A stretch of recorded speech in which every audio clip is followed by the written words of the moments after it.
Hello friends, welcome to Creative Medicine. In this lecture, we will learn about. Hello friends, let us continue the named hernias.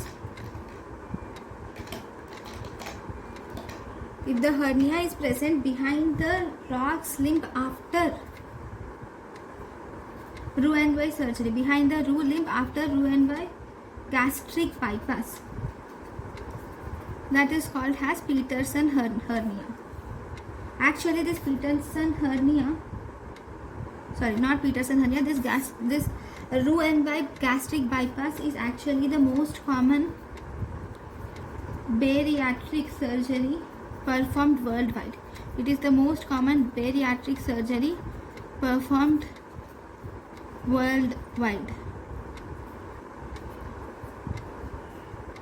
So this is Peterson hernia. The next important hernia is Wellpauw hernia. What is Wellpauw's hernia? It is also called as prevascular hernia. Wellpauw's hernia or prevascular hernia. Here Wellpauw's hernia in Wellpauw's hernia, the sac is located in front of femoral vessels. Sac is located in front of femoral vessels. In Wellpauw's hernia or prevascular hernia, sac is located in front of femoral vessels. Then we have Serafini's hernia. Serafini's hernia, or if you see retrovascular hernia. Serafini's hernia or retrovascular hernia. In this, if you see, the sac is located behind the femoral vessels. Sac is located behind the femoral vessels. This is Serafini's hernia or retrovascular hernia. Then we have Holthaus hernia. What is Holthaus hernia?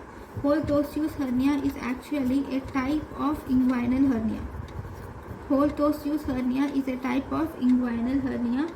Here, in Holthaus hernia, there occurs extension of bowel occurs along the inguinal ligament.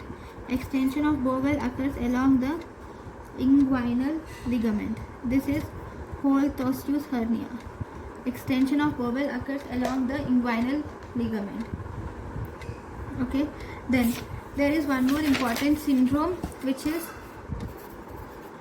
Ogilvy's syndrome. So what do you see in Ogilvy's syndrome? In Ogilvy's syndrome, you will see colonic pseudo-obstruction is seen in Ogilvy's syndrome. In Ogilvy's syndrome, you will see presence of colonic pseudo-obstruction. So these are named hernias. Thank you. Thank you and thank you for watching.